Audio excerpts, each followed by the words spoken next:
వచ్చి నీ ముందు డాన్స్ చేశాడు నువ్వు కవర్ ఇస్తావనేసి కూడా తెలుసు నాకు ఇట్లాంటిది ఏదో జరుగుతుంది అనేసి ముందు తెలుసు నాకు. పక్కనే ఉన్నావు అన్నయ్య, నువ్వు ఉన్నావు కదా అని నమ్మకంతో నేను అసలు యాంగిలే చూడలేదు అన్నయ్య.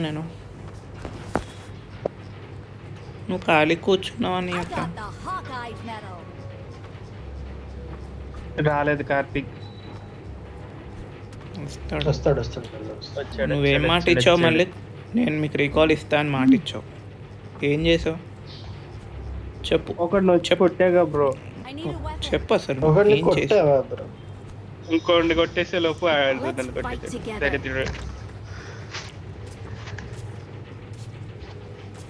అన్నయ్య సపోర్ట్ అడిగితే హ్యాండ్ ఇచ్చాడు. బట్టలు లేకుండా ఆడతాడు అన్నయ్య. పక్కనే ఉన్నాడు సైడ్ లిటరల్. ఇగో చెప్తా చూడిగో, ఎనిమి ఏ డోర్ నుంచి వస్తాడు ఆ డోర్ పక్కనే కూర్చొని ఉన్నాడు. చూసా కొట్టేస్తాడు కదా లే, నేను లైట్ తీసుకున్నా.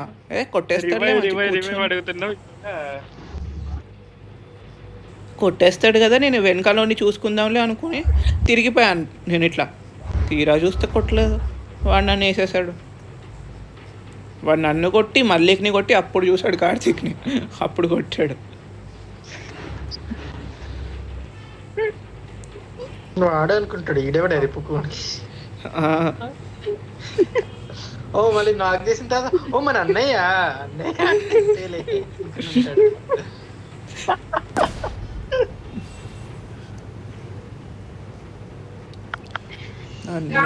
సన్నిధి అదే నాకు పెన్నిది.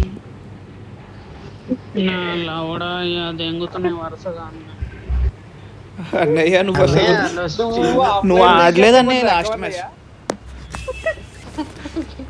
ఓకే అని ఒప్పుకుంటానని, కాకపోతే ఇప్పుడు ఇద్దరు గుద్ద తెంగుతారు చూడండి. నేను అది ప్రిడిక్షన్స్ చాపి కూర్చోకపోతే నీట్గా ఆడచ్చు కదా.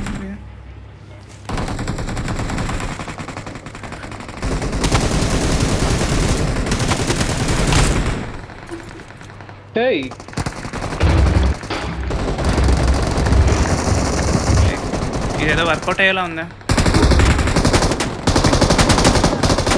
రప్పని దిగాడు, వర్కౌట్ అయ్యేదాన్ని అన్నీ వస్తారని చూసుకోవాలి.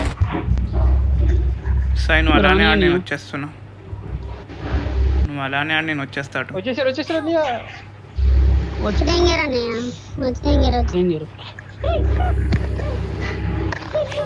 గొంతులోంచి మంటలు వచ్చినాయి అన్న. లౌడా నీకు కూడా తప్పితే మంచిగా అలా కొట్టుకున్నాం మీరు, నీకు ఇచ్చే బదులు రేపు వచ్చి చెడదెంగడానికి వస్తావు నువ్వు నన్ను.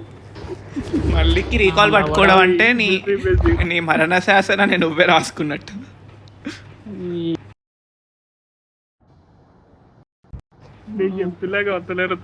గుద్ద దిగుతా మరి పక్కన గుద్ద దగ్గర జరగడానికి లేకుండా ముడ్డి కట్టించాడు పక్కన టేబుల్. ఈడు ఎదురకుండా జరగలేదు, ఈడు క్యారెక్టర్ నిమిషం కొడుతూ ఉంటా. వాళ్ళు ఎందుకు ఇంట్లో ఇద్దరు మళ్ళీ ఒకడంటే ఏమని అనుకోవచ్చు. ఇద్దరు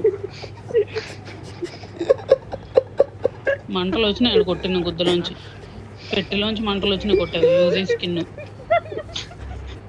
మంటలు ఇట్లా లేచాయి డబ్బాలోంచి.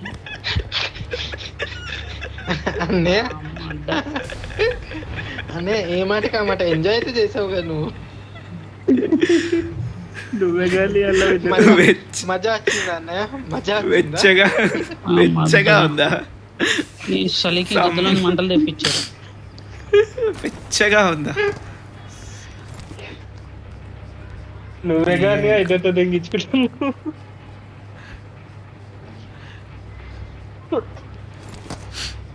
గతి లేక ఏడు దిగితే ఎవడో